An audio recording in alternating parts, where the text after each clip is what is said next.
Hello friends, as you know, we have started a new series and that is on drama, and we have already delivered the 4 or 5 lectures on it, and now we get into the closer company of the playwrights and the writing act in their hands.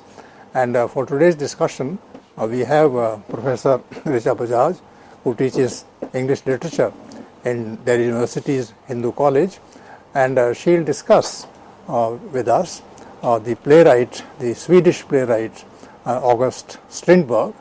It's a popular playwright. It's a playwright which is there in the course of syllabi all over the world, and particularly in India. And this person is supposed to be a kind of a naturalist. And Professor Bajaj, I would like to ask you this particular thing regarding naturalism, because naturalism to me appears something that is close to nature, something that is real, something that is tangible, something that is open to principles, laws, and ideas in general.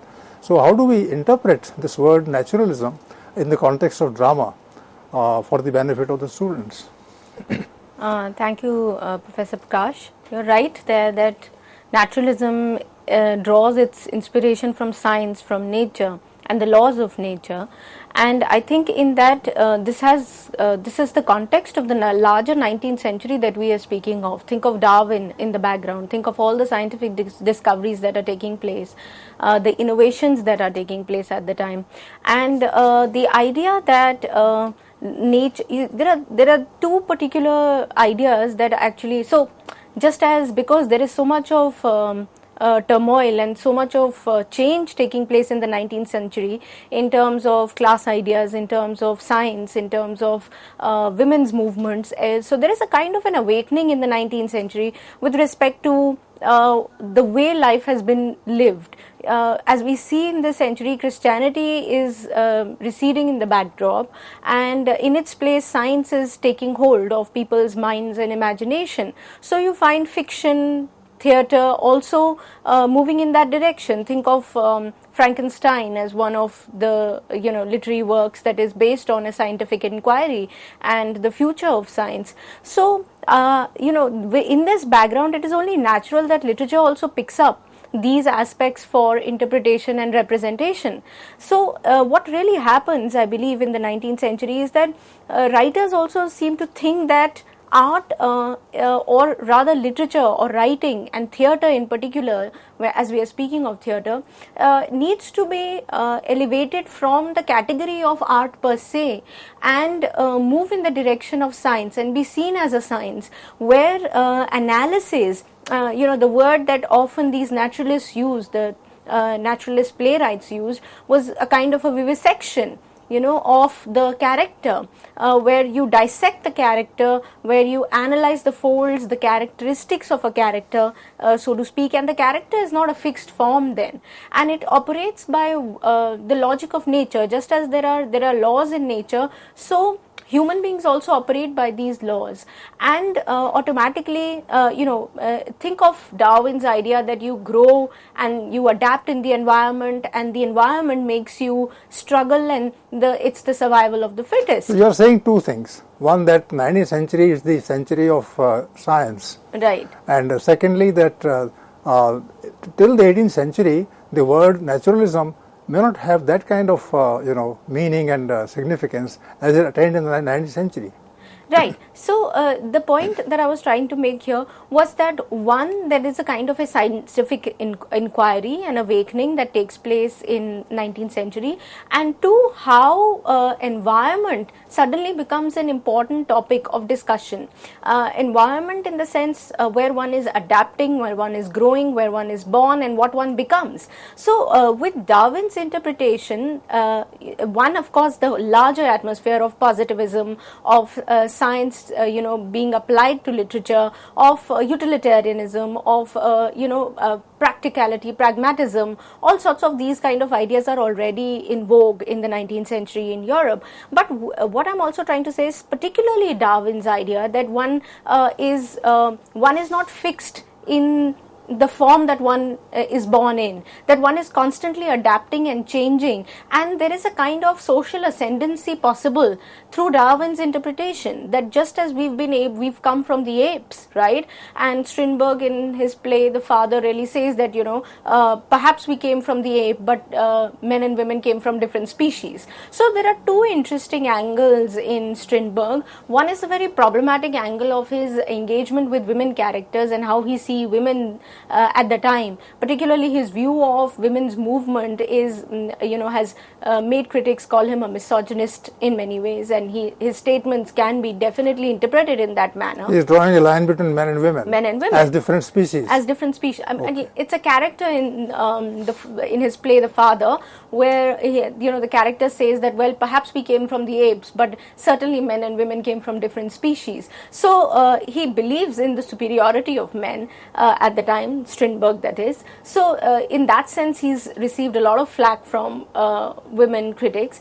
But that is one aspect. The other thing that he's also trying to suggest here is that one is constantly working to better one's conditions, and that one is not fixed in birth. So if we could we could trace our origins to an amoeba, and we can go back to the apes, and that we have developed from the apes, that means growth is possible in the natural laws, and that growth is a continuous growth which is also taking place as we have become human beings, even when one is born low in society. But this is worth welcoming, that in the 19th century people say something and that can be refuted by others, and that the times are such that different people have different angles, and they have the right to express their opinion.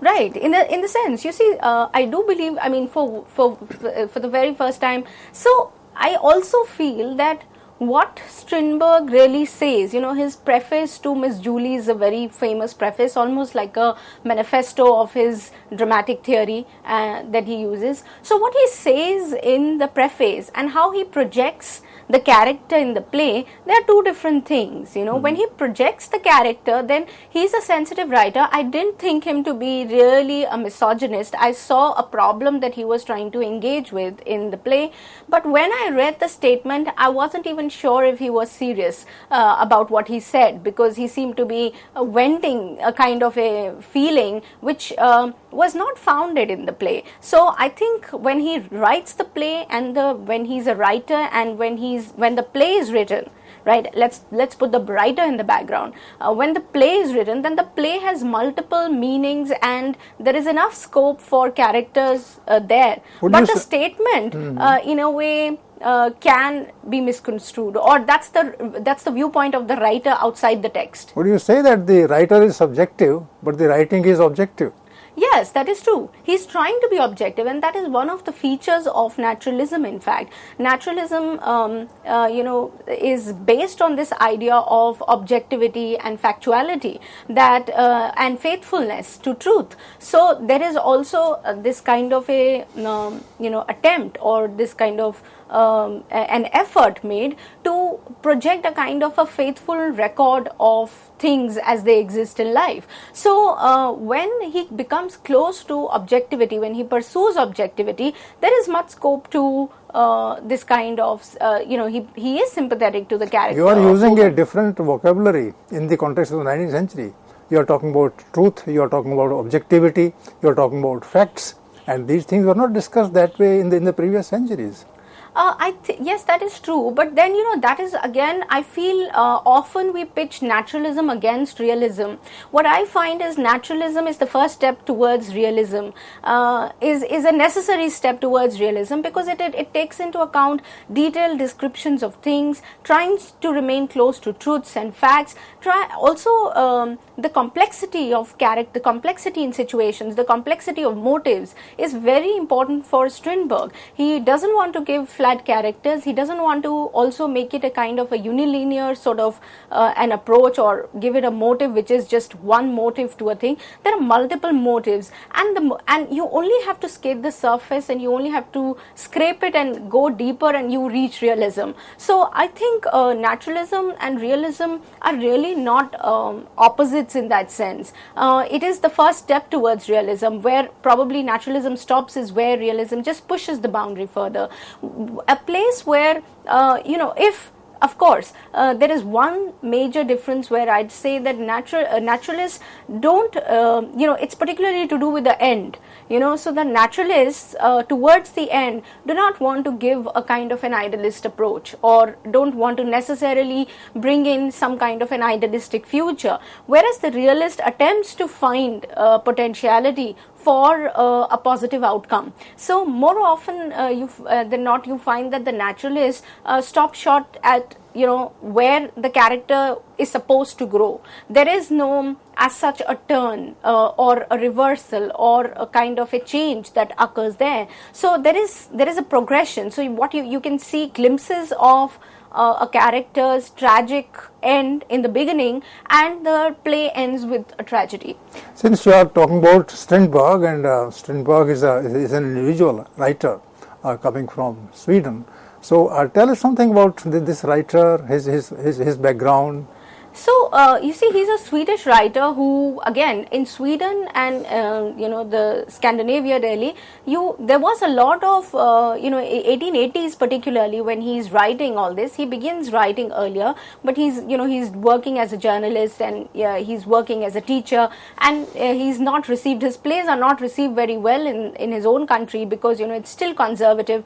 But there are ideas of women's movements which are already traveling. It's become almost by 1880s. Strindberg says it's a kind, and his character also says it's a kind of a religious mania this women's movement has become, and anyone on the wrong side of it then is treated with scorn and is subjected to scorn, so much so that in 1884 he is actually sued for blasphemy for one of his stories. And in that story, he projected women again in a very problematic way, which was, and he believed that it was not so much the state, but actually the women's movements that was causing this kind of conspiracy against him. And he went into an exile, self-imposed exile after that, and he had to really face a lot of problems abroad. He was in Switzerland and France, but he was influenced during his travels. He was influenced by Zola, Flaubert's kind of writing. He was in touch with this kind of literature. He's not only a playwright, he's written novels, essays, he's a artist who paints and a photographer, so a man of many hats in that sense, and an essayist as well, a prominent essayist. And Sweden then at the time is again at the cusp of this kind of change, which is which you find in all over in Europe as well. What made him specifically to come to drama, choose it as a subject that he'll engage with? So he's writing short stories as well at the time, but in drama, and I think that he was very interested in, he was deeply interested in portraying psychological conflict. And he found drama to be the apt medium to portray that psychological conflict. He called it the battle of the brains. That there are two brains and that are battling with one another, and the will of one will overtake the other. So it's more like that. Like it's also there in his play The Father, and where the battle is pursued between two characters, the captain and his wife. And here again in Miss Julie, there is a battle between Julie and Jean, and somebody wins at the end, and the other, in the other's case, it's a tragedy. So I think what draws him to drama is again this idea that literature is not merely a mode of entertainment and pleasure, that it is a science that, and particularly theatre for him, is a kind of a science, or as science has a purpose. And he says that, I'm there to learn and to teach. So I think the learning and the teaching, the kind of purposeful drama, is also at the center of Strindberg's plays. Which means that if somebody has to show conflict, what you call battle of ideas, then drama is the apt medium. And right, because there you see, you find too what are characters. He doesn't like to call characters, he calls them souls, right? And he says that these souls, because he says when you speak of a character, then you are, how do you define a character? When you define a character, you have to say that there is a predominant trait that makes this character, or there is a particular penchant for using certain words that makes this character. And he says in doing that, you fix that character in that caption, in that word, or you fix that character in that predominant mode. What is your opinion? I think it's interesting that he calls, basically his point in delineating or differentiating between character and soul is that the character is a fixed entity because it has one character type predominant, and he doesn't want his characters to be fixed. He wants to see them. It's not even a kind of a growth in character that he's looking at. It's not like the character begins somewhere and reaches somewhere else. So it's not like a Bildungsroman. What he's really trying to show is that the character at one point in time is a complex being, that there are many attributes to this person, and what we finally see could be a result of that complexity, or that the crisis or the problems that this character is facing. What is soul then? Soul is, I think, is a word that he's trying to use in place of character. Obviously, I think when he calls it, he says that finally there is the soul murder takes place. The murder of one soul takes place in a tragedy. When there is battling of the brains, towards the end, there is the soul of one murder. The murder of one soul. So, you can connect it with Strindberg's later life. You see, in the early period when he was writing, so 1884, he was sued for blasphemy, and he became very bitter with women around him. He married thrice, so one would think a misogynist wouldn't marry thrice, but well, his experiences could have been a reason, but that is besides the point. He took a break from theatre and writing, and went abroad and pursued occult. And went into this kind of philosophical spiritual zone where he tried to also resolve his own issues, because he was almost suicidal at some point in time. And writing, he says in one of his letters that writing is something that makes me live in an illusion, that I cannot separate my life from my writing anymore, and I think I'm going mad because of that, and almost suicidal. So you can connect the idea of the soul with his later life, because later he delves a lot into occult and the supernatural and the ways of approaching philosophy and spirituality. So the idea of soul could be connected with that. But I think when he's talking in terms of his dramatic technique, there he's speaking of characters as two ideas that come in conflict with one another, and finally one idea takes over the other. But it's not just as simple as just ideas. What he's also trying to say is that the human being is a complex being who is asserting but is also slave at the same time to certain ideas. Which means he plays around he toys with the concept of the soul, but then he comes back to drama, right, because drama is where he belongs. I would say that he, in this phase, when he's writing these tragedies, The Father and Miss Julie, in this phase he wants to be close. He, in fact, there have been critics who've mentioned he wanted to, in fact, impress Zola, and he sent his copies to Zola to also see whether it was a naturalistic tragedy. He would call himself a naturalist writer, and his works naturalist tragedies. So I think it was for a naturalist, it is imperative to stay close to truth and to facts, to science, to the laws. So the soul will definitely take him away from that. The soul would take him towards transcendence and the occult, which he later toys with and delves with.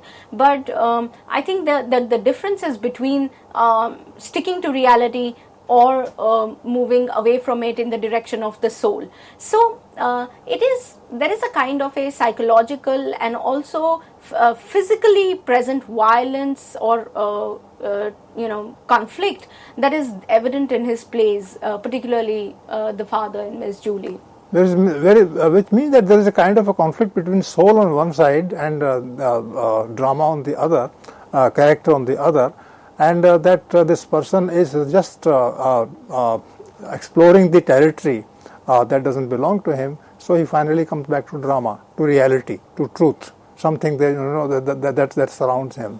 No, I don't think that he's really so much going into the idea of the soul so much. He calls it the soul. He says that I want to call my characters souls and not characters, because it's more of a rejection of the idea of the character, and not so much embracing the whole ideology that follows along the the idea of the soul. I think that's where the difference is, and he steered clear of religion. Often he steered clear of moralistic kind of propagandist writing. He didn't believe in it. He wanted to capture reality as it existed and look at the possible reasons that led to this reality. So I don't think his idea of the soul or spirituality is anyway connected to religion. In fact, he would often negate it. For instance, his characters who actually are Christian in that sense are characters who are very traditional and conventional, and in fact are not independent. So in a way, he's looking for this kind of modern, free, independent spirit in characters, and he wants his character to be risk taking, also free, and not bound by any religious, spiritual, soul oriented concepts. So I think that is also something that we need to remember.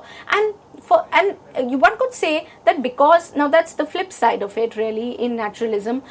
If you take away the kind of spiritual, godly, Christian angle, then the naturalists also, or particularly Strindberg, also moved closer to the bestial or the animalistic. It was so killing and cruelty is a part of life. In fact, Strindberg asserts that I would take up arms against idealists who don't want me to show the very law of nature, that why is a dove eaten by a bird of prey, right? So he says that, well, that is the law of nature. So he tries to apply that in literature as well, that it is the survival of the fittest and the strongest, and the weak perishes. So something of that sort, it's almost like bringing in the naturalist's view in science to the naturalists in theatre or in literature, where if you take away the Christian angle, where you take away the godly or morality away from it, then you become closer to your instinct and to your primal instinct, and you bring yourself closer to the animal in you. And in that sense, I think that for Strindberg, instinct is very important somehow. Instinct. So it's difficult, I think, to cap this writer in, or to frame him in one, just as he doesn't like framing his characters in one mold. He doesn't want to see them as predominantly a character who's good, or another character who's bad, or the third character who's spiritual. He also doesn't fit in a kind of mold very easily, because there is a lot of depth in what he's saying. It's in fact shocking, but there is a kind of barbarity and savagery with which he deals with this. He tries to talk about heredity and environment, but he's really also talking about how an individual behaves in inherited kind of circumstances, inherited, which are also historical, by the way. So it's not just that these are something which one is born with. Inherited in the sense, as he displays in his plays, it is social. It is inherited, it is social, it is historical at the same time, and it is environment. So what is environment? Environment is not, and heredity is not genes per se, but the ideas that have been passed down from, say, the mother to the daughter, as would be the case in Miss Julie. So I think there is a lot of meat there in his works, and a lot to pick up from his works. What is his strength as a dramatist?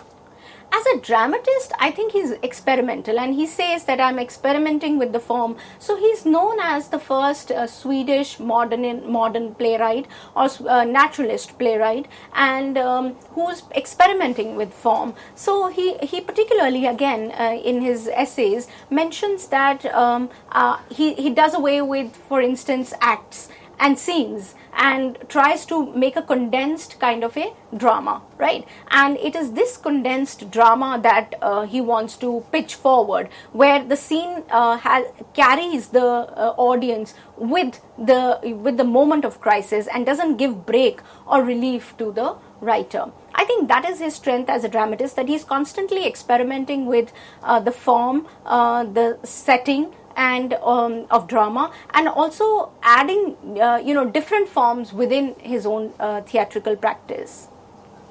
Is he able to realize his dramatic aim in his writing? Just say a few words. Sorry? Is he able to realize his dramatic aims? His dramatic aims, to what extent, I wouldn't know whether these are his dramatic aims, but he certainly wants to maintain his grip on the audience, and he doesn't want to let the audience go away from that grip, because really his theatre, his kind of plays, they don't have events, they don't have acts taking place. Things are not happening. It's all a kind of a banter. It's a kind of a conflict that is played out between characters. So it's very important to be in the moment and to feel the moment, to be able to realize the tragedy. Otherwise, if you're not engaged in that scene, it's very easy to see it as a farce, or to see the whole scene as really nothing. As he says, he's not attempting anything new in his theatre. He's only pushing and building on what has been done before him.